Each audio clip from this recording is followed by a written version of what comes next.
Matric board परीक्षा कक्षा 10 भूगोल का पहला पाठ भारत संसाधन और उपयोग का लघुत्तरीय प्रश्न और उत्तर का 1 पॉइंट ख जल संसाधन। क्वेश्चन नंबर 1, भारत की नदियों के प्रदूषण के कारणों का वर्णन कीजिए। आंसर, वर्तमान समय में भारत की अधिकांश नदियाँ प्रदूषित है एवं छोटी नदियाँ तो अत्यंत विषैली हो गई है। कारण देश की अधिकांश बड़ी नदियों के तट पर स्थित बड़े नगरों तथा तटों के पास औद्योगिक प्रतिष्ठानों तथा कारखानों से विस्तृत जल के प्रवाह के कारण अधिकांश नदियाँ प्रदूषित हो गई है। इसके अलावे घरेलू एवं रसायनों कीटनाशकों कारखानों के कचरे, रंग एवं जीव जंतु, पेड़ पौधे, मृत शरीर के अवशेष भी नदियों के जल को प्रदूषित कर रहे हैं। क्वेश्चन नंबर 2, जल संसाधन के क्या उपयोग है, लिखें।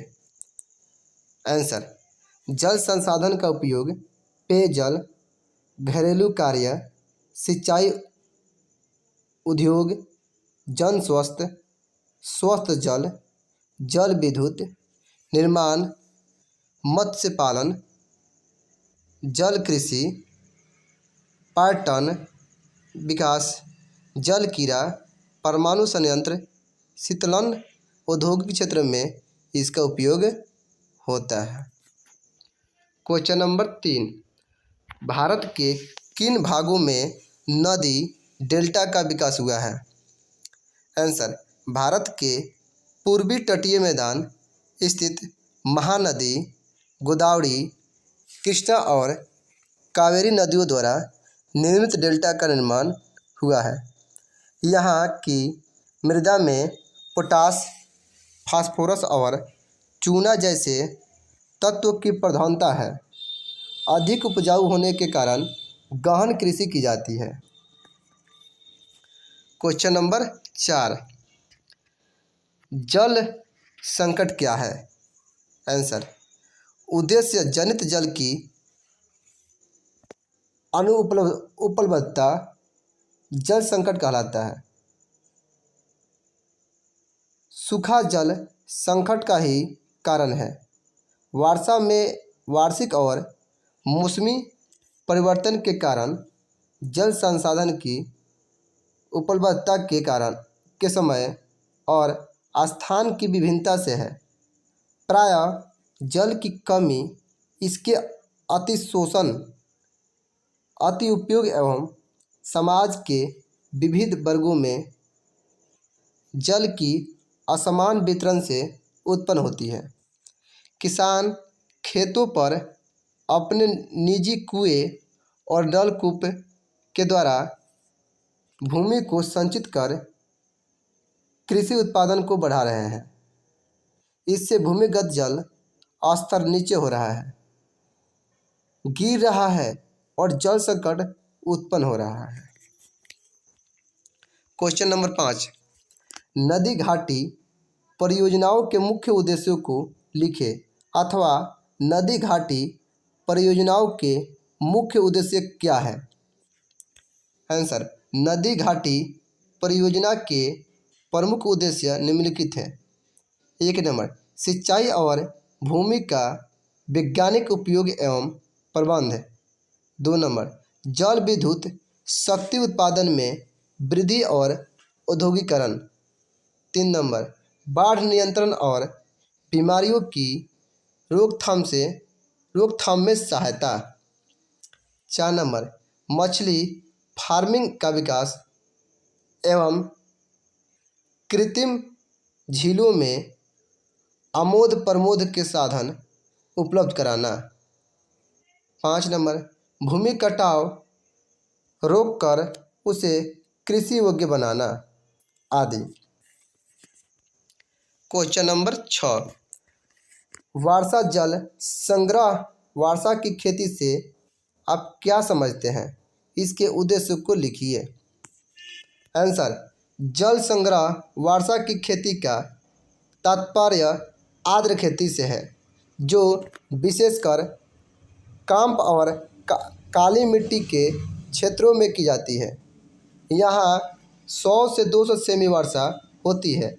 मध्यवर्ती गंगा का मैदान इसका प्रमुख क्षेत्र है, जहाँ प्रायः 2 फसलें पैदा की जाती है और कभी कभी जायद की फसल भी उत्पन्न कर ली जाती है। ऐसे क्षेत्र में उन्नत सिंचाई तंत्र का भी शुष्क मौसम में प्रयोग कर लिया जाता है। क्वेश्चन नंबर 7, अंतर्राज्यीय जल विवाद को क्या कारण है? अंतर्राज्यीय जल विवाद के क्या कारण है?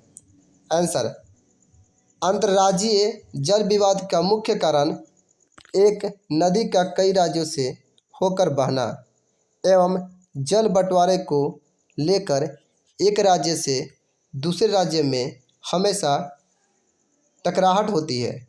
जैसे कर्नाटक, केरल, तमिलनाडु के बीच कावेरी जल विवाद, महाराष्ट्र, कर्नाटक एवं आंध्र प्रदेश के बीच तुंगभद्रा जल विवाद।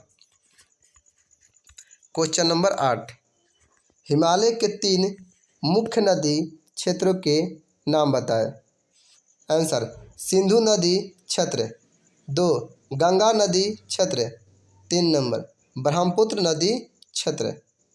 क्वेश्चन नंबर 9, पृथ्वी को नीला ग्रह की संज्ञा क्यों दी जाती है? आंसर, पृथ्वी पर जल की उपस्थिति के कारण ही पृथ्वी को नीला ग्रह की संज्ञा दी जाती है।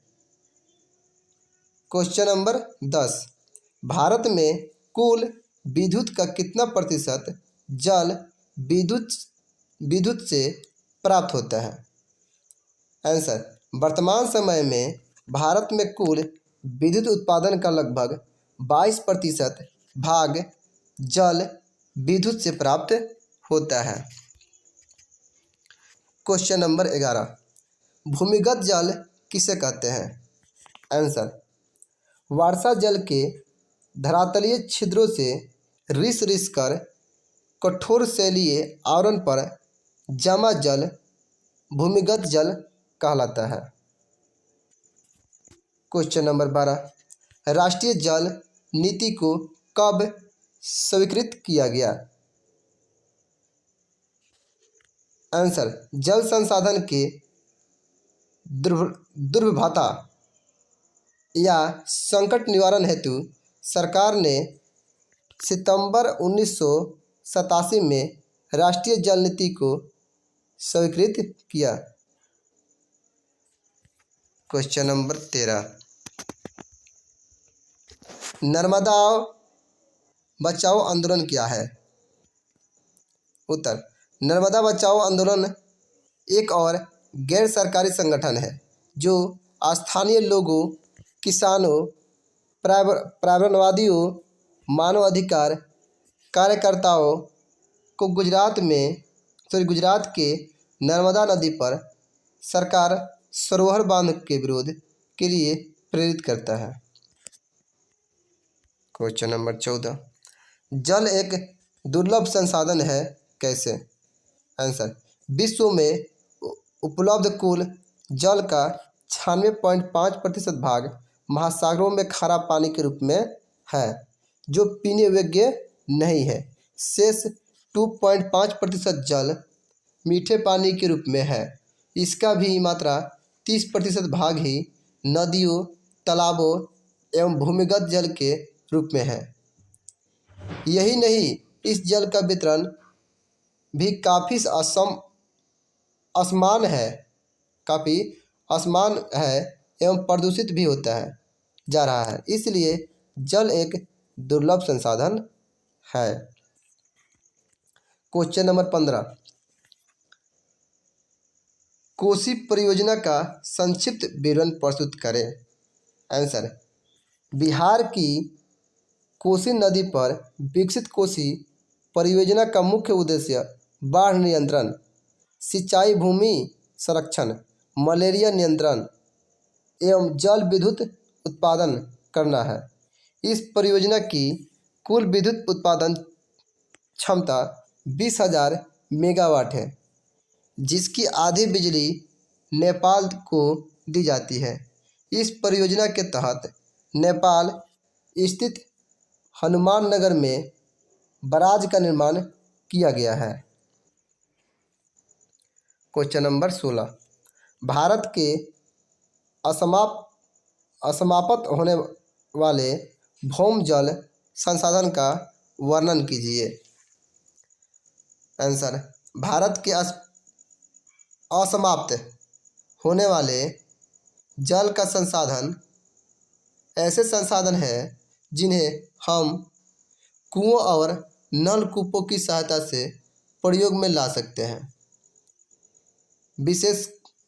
विशेषकर उन परिस्थितियों में जब भूमि को धरातल पर पाए जाने वाले जल की कमी हो जाए। भारत में भौम जल की संभावित क्षमता लगभग 434 अरब घन मीटर है। भौम जल का अधिकार भाग भारत के मैदानी भागों में पाया जाता है। उत्तर भारत में क्योंकि वर्षा अधिक होती है, इसलिए वर्षा का एक बड़ा भाग रिस रिसाकर भूमि के नीचे चला जाता है, इसलिए वहाँ भौम जल की मात्रा बढ़ जाती है। अभी तक हम इस भौम जल के 37% भाग का ही उपयोग करने में समर्थ हुए हैं। क्वेश्चन नंबर 17, जल प्रदूषण रोकने के उपयोग की चर्चा करें। आंसर, जल प्रदूषण रोकने के प्रमुख कारण है। 1 नंबर, शहरों या नहरों का कूड़ा करकट, मल आदि निकटवर्ती नदियों अथवा जलाशयों में उपचारित कर गिराना। 2 नंबर, कल कारखानों से निकलने वाले अपशिष्ट रासायनिक पदार्थ को जलाशय या नदियों में नहीं गिरने देना। 3 नंबर, तालाबों एवं खेतों में कम से कम कीटनाशक दवाओं का छिड़काव कराना। 4 नंबर, महासागरों में परमाणु बम परीक्षण आदि के प्रयोग पर रोक लगाना। 5 नंबर, जल प्रदूषित न करने के लिए लोगों में जागरूकता पैदा करना। क्वेश्चन नंबर 18, जल संभर विकास क्या है। आंसर, जल संभर वह क्षेत्र है जिसे बड़ी नदी की एक सहायक नदी सिंचती है। इसके विपरीत एक ऐसा विशाल क्षेत्र जिसे एक नदी और उसकी सहायक नदी खींचती है उसे द्रोणी कहा जाता है। इस प्रकार जल संभर नदी द्रोणी का एक भाग मात्र होता है। जब एक जल संभर का विकास करने के लिए अनेक प्रयत्न किए जाते हैं तो इसे जल संभर विकास कहते हैं। जल संभर विकास में क्षेत्र को विकसित करने के अनेक प्रयत्न किए जाते हैं, जैसे जल संग्रहण, मिट्टी और आर्द्रता का संरक्षण, वृक्षारोपण, उद्यान कृषि, चारागाह विकास तथा सामुदायिक भूमि संसाधनों का विकास आदि सम्मिलित होता है। ऐसे कार्य में स्थानीय लोगों के सहयोग एवं सहायता की आवश्यकता पड़ती है। राज्य एवं केंद्रीय सरकारों जल संभर विकास को सफल बनाने में हर संभव प्रयत्न करती है ताकि भूमि की क्षमता भी बनी रहे और स्थानीय लोगों की आवश्यकताएं भी पूरी होती रहे। क्वेश्चन नंबर 19, भारत में जल संसाधन का वितरण पर्याप्त है कैसे। आंसर, भारत में जल संसाधन का वितरण अपर्याप्त है क्योंकि भारत में विश्व की लगभग 16% आबादी निवास करती है और इस आबादी के लिए विश्व का लगभग 4% जल ही उपलब्ध है। भारत में प्रति वर्ष 4000 घन किलोमीटर जल वर्षण से तथा 1869 घन की मीटर जल भूपृष्ठीय जल से प्राप्त होते हैं। कुल भूपृष्ठीय जल का लगभग 2/3 भाग देश की 3 बड़ी नदियाँ सिंधु, गंगा और ब्रह्मपुत्र में प्रवाहित है। आज भारत में जल भंडारण हेतु जलाशयों का निर्माण द्रुत गतियों से हो रहा है, जिसकी जल भंडारण की क्षमता लगभग 174 अरब घन मीटर हो गई है। भारत की स्थलाकृति स्वरूप एवं अन्य बाधाओं की वजह से केवल 690 अरब घन मीटर जल का ही उपयोग कर पाता है। क्वेश्चन नंबर 20, भूमिगत जल के उपयोग में क्या समस्याएं आती है? आंसर, जल मनुष्य के जीवन के मुख्य आधार है। यह न केवल कृषि के लिए आवश्यक है और न इससे मानव की अनगिनत अन्य समस्याएं भी हल होती है। शताब्दियों से मानव भूपृष्ठीय जल एवं भूमिगत जल का प्रयोग अपने लाभ के लिए करता आ रहा है। विशेषकर जब मनुष्य को निकट से भूपृष्ठीय जल की उपलब्धि न हो सके तो उसे भूमिगत जल के उपयोग में अनेक समस्याओं का सामना करना पड़ता है। इसमें कुछ मुख्य समस्याएं इस प्रकार है। 1 नंबर, जल स्तर का नीचे चल जाना। जब भूपृष्ठ जल निकट उपलब्ध न हो तब मनुष्य भूमिगत जल का प्रयोग करने लगता है। ऐसा निरंतर करते रहने से जल स्तर काफ़ी नीचे गिर जाता है और कई बार तो कुएं बिल्कुल ही सूख जाते हैं। 2 नंबर, पहाड़ी भूभाग का बड़ी रुकावट सिद्ध होना। भूमिगत जल का प्रयोग करने के लिए भूमि में कुएं खोदने पड़ते हैं और यदि भूमि पहाड़ी हो तो इन कुआओं का खोदना एक बड़ी विकट समस्या बन जाती है। ऐसे में भूमिगत जल तक पहुंचना ही कठिन बन जाता है। तो इसका उपयोग कैसे किया जा सकता है? 3 नंबर, महंगा सौदा। यदि पानी बहुत हो तो गहरे कुएं खोदने में बहुत खर्च आ जाता है। न केवल खुदाई से अधिक लागत आती है वरना पंप सेट तथा पाइपों आदि का खरीदने में काफ़ी धन की आवश्यकता पड़ती है। यह वीडियो अच्छा लगा है तो आप मेरे चैनल को सब्सक्राइब कर दीजिएगा और लाइक कर दीजिएगा और ज़्यादा से ज़्यादा शेयर कर दीजिएगा, क्योंकि ये वीडियो बनाने में बहुत मेहनत लगती है।